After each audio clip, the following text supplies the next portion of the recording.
MTS for us was a pivotal moment. We really got a chance to look at ourselves and examine our belief systems around being a Hispanic serving institution and where we have been and where we're going. And the MTS event for us was so important because it's helping us to move that work forward. It's helping us to have a dialogue with each other that's meaningful, that it really guides, it provides guide rails for us. And we learned a lot. I'm really proud of the work we've done so far, and I'm proud of the work we're going to do at CSU Pueblo. We are on the verge of becoming an institution that serves students, as opposed to just enrolls and get some grant funds. First, we're going to start off looking at just the Pueblo population. So what we did was we looked at the immediate zip codes within the Pueblo region. So there's about, including 81002 now, about 8 zip codes that we kind of focused on. Basically, we looked at the ethnicity breakdown of each of the zip codes. And what we discovered was all 8 zip codes are primarily Hispanic, except for 2 of them.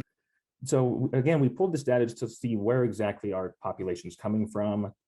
One thing we're also going to start disaggregating by is how many credit hours these students have. So again, we're just scratching the surface with this data, but this gives us a good idea of where our students are coming from and who they actually are. George ought to be a Vietnam veteran who attended SCSE after he got discharged out of the Marine Corps in May of 1969, details in a publicly available interview the lengths he and other Chicano students had to go through to start the Chicano Studies program at SCSE, and how the racism, and I quote, that was in the financial aid office at SAC was so bad, many of our people couldn't get financial aid. In response to this financial aid issue, George says, we had a demonstration here on campus of at least 100 to 200 people. We took over campuses and met with the president, and he acquiesced to firing the financial aid officer.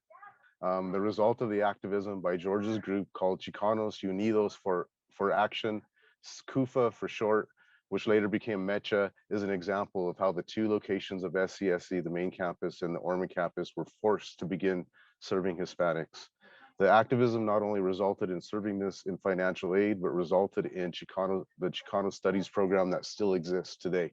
Therefore, as one can see, the credit for the Hispanic serving this can not be attributed to the institution, but to the Hispanic activists who had to break down and break through barriers, racism, intimidation, and violence.